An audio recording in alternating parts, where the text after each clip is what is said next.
Chers lecteurs et chères lectrices, bonjour. Et oui, c'est la toute première vidéo review lecture sur la chaîne Clémy et Benji. Et j'en suis très fier parce que c'est la première d'une longue série, j'espère. Alors si vous aimez lire des livres et que vous aimez les reviews, les avis sur les livres, il y aura de tout, hein, manga, BD, romans. N'hésitez pas à vous abonner à la chaîne, c'est juste au-dessus ou juste en bas, et à activer la cloche pour être au courant des dernières vidéos. À savoir que c'est les reviews lecture, il y aura une playlist sur la chaîne. Voilà, donc on commence tout de suite avec la première review. On va parler, que dire?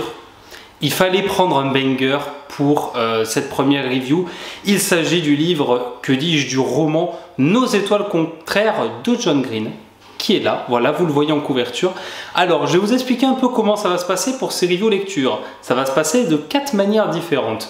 Tout d'abord, je vais vous parler, petit 1, du livre, de la couverture, de la maison d'édition, de l'auteur, de tout ça, en fait, globalement.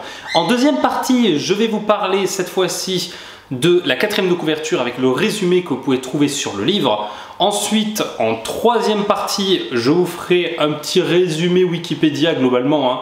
Je vous mettrai tous les liens dans la description d'ailleurs, du livre, voilà, du roman, du livre, du manga, en fonction du type de review que je ferai. Et vous aurez donc un résumé avec spoiler, donc si vous ne vous l'avez pas lu encore le livre, n'allez pas dans la 3e partie. 4e partie, je ferai mon avis sur le livre sans spoiler. Et enfin, la 5e partie avec spoiler. Voilà. Donc j'espère que cette review va vous plaire. C'est parti, on entre dans le vif du sujet.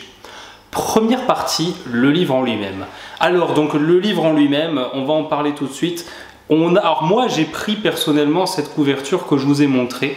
Donc Nos étoiles contraires avec donc les petits nuages noirs et blancs et le fond de couverture bleu. Voilà. Vous avez bien entendu d'autres couvertures, notamment celles qui illustrent les deux acteurs du film, puisque ce livre a été adapté en film. Alors, vous pouvez le trouver aux éditions Nathan.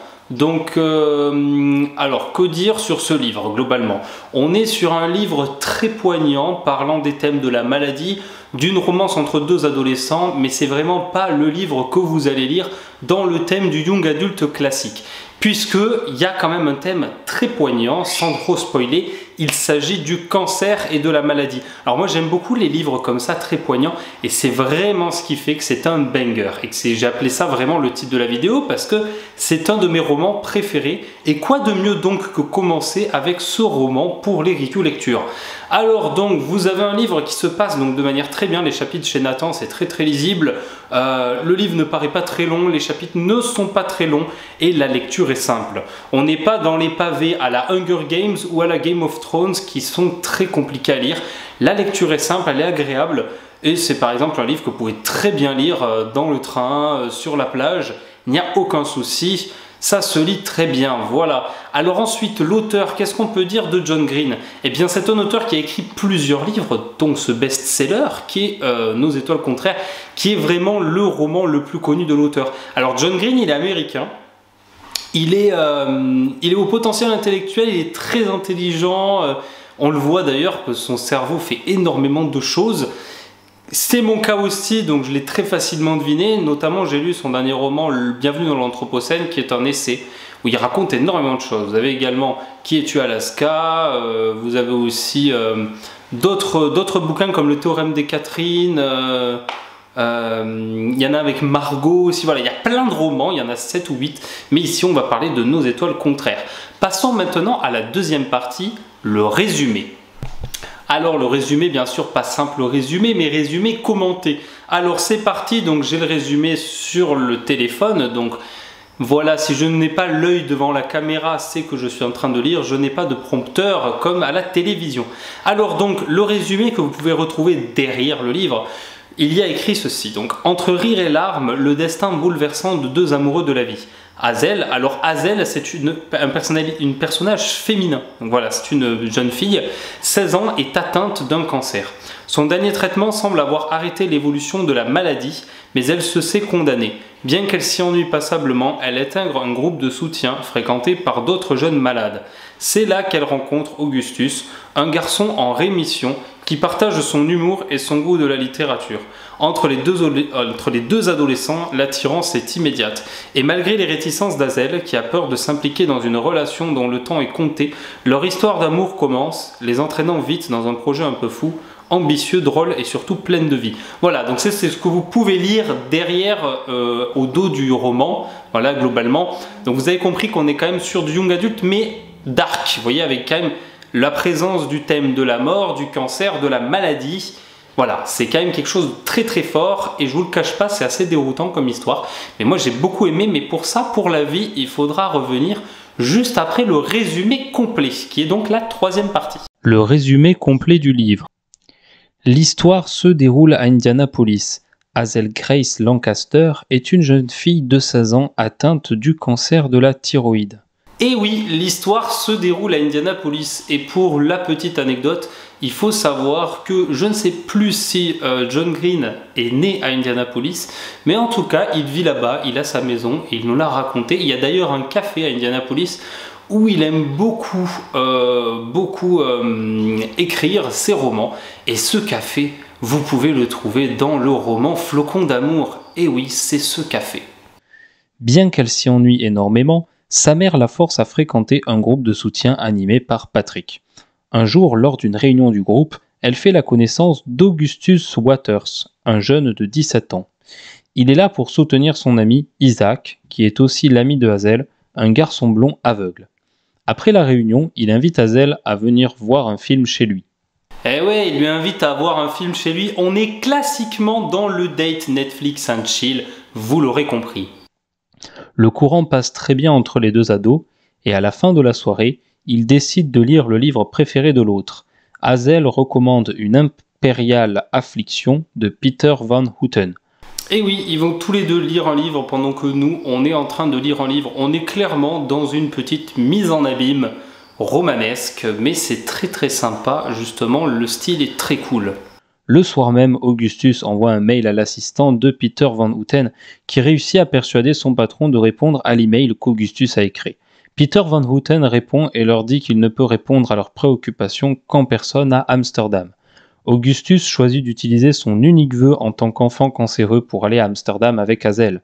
Celle-ci se demande si ses parents seraient capables de se sacrifier à leur tour pour lui permettre d'aller à Amsterdam, mais une brève discussion avec sa mère lui fait prendre en compte toutes les difficultés liées à sa maladie et le fait que ses parents ne s'en sortent plus. Le lendemain, Augustus lui demande de venir pique-niquer avec lui au parc et lui avoue qu'il a utilisé son vœu pour pouvoir aller à Amsterdam avec elle afin de rencontrer le fameux Peter Van Houten. Le voyage aura lieu début mai. Hazel aux anges l'annonce à ses parents qui semblent assez réticents en raison des énormes complications que sa maladie va créer. Durant la nuit, elle se réveille car elle n'arrivait pas à respirer. Ses parents l'emmènent à l'hôpital. Ils lui expliquent qu'elle n'a pas d'autre tumeur, mais que ce sont ses poumons qui s'étaient remplis d'eau. Sa maladie est stable. Lorsqu'Hazel pose la question du voyage à Amsterdam, le docteur Maria, une cancérologue, rétorque qu'elle ne voit aucun mal à ce qu'elle y aille. Mais les docteurs ne sont pas unanimes et ses parents ne veulent pas qu'elle y aille sans l'accord de tous les médecins. Hazel proteste, mais la décision est prise. Cependant, quelques jours après son retour à la maison, sa mère lui apprend qu'elle va finalement pouvoir participer au voyage.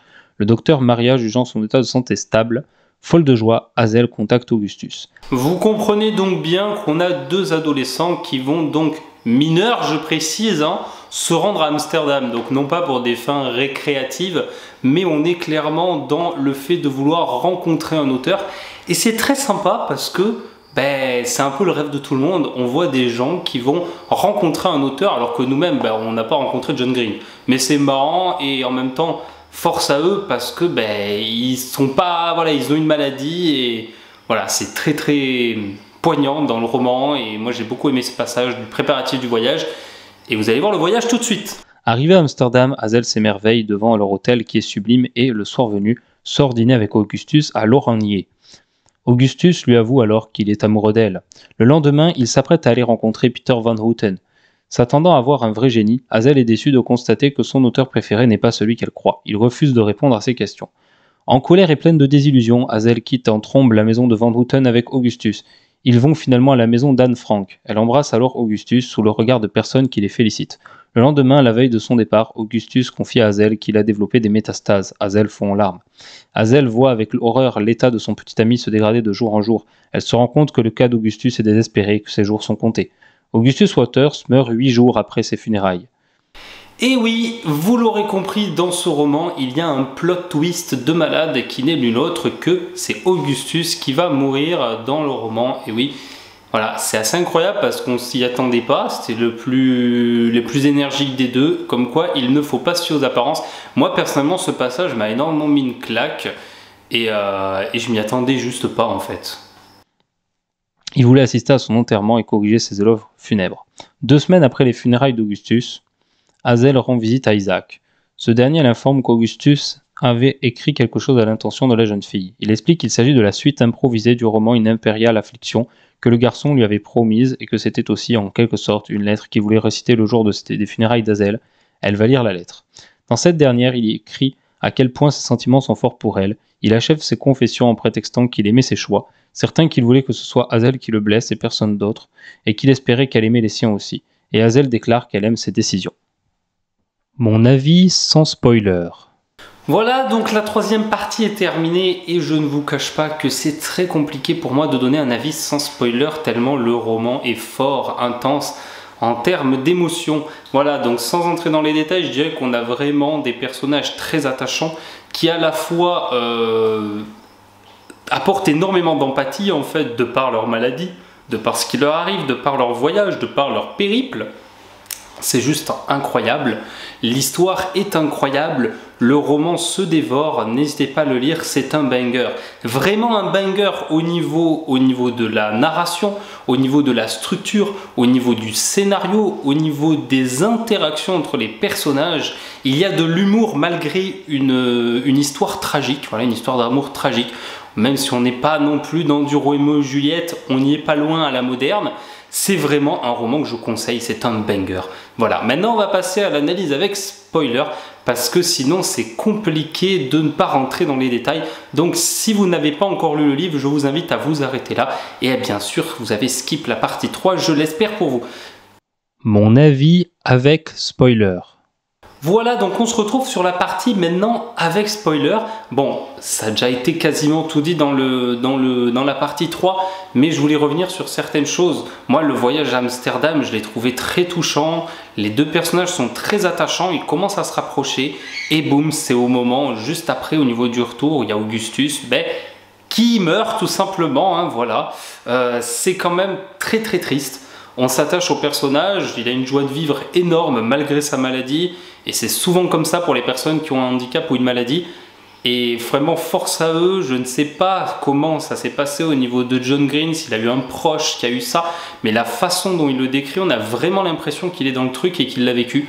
Donc je ne sais pas, je sais pour certains romans que je l'ai lu, mais je ne me suis pas documenté là-dessus. Mais vraiment, le livre est super. On s'y attache, on s'attache au personnage. Moi, il y a des passages au niveau Amsterdam que j'ai énormément adoré. La façon dont ils se sont rencontrés, la façon dont ils ont découvert les livres l'un de l'autre, la façon dont ils ont des univers différents, mais la maladie les rapproche. Non, vraiment, c'est une histoire très touchante et je recommande ce livre, voilà. Donc, j'espère que cette review lecture, elle vous aura plu. J'ai pas tant de choses à dire que ça parce que c'est quand même un livre que j'ai lu il y a longtemps, mais vous voyez quand même qui m'a touché, que je m'en souviens quand même très très bien. Je vous cache pas que les prochaines reviews lecture, il y aura à la fois des livres que j'ai lus il y a longtemps, mais il y aura des livres que j'aurais relus maintenant en fait. Je ferai la review juste après avoir lu le livre. Donc les reviews seront plus complètes. N'hésitez pas à me dire si vous avez aimé ce type de vidéo, qu'est-ce que vous verriez y rajouter. Moi je pense que le format est déjà pas mal. Abonnez-vous à la chaîne YouTube pour qu'on continue à progresser. Le petit like pour le référencement, ça fera plaisir. Et moi je vous dis à bientôt. Et voilà, et bonne lecture à tous. Ciao!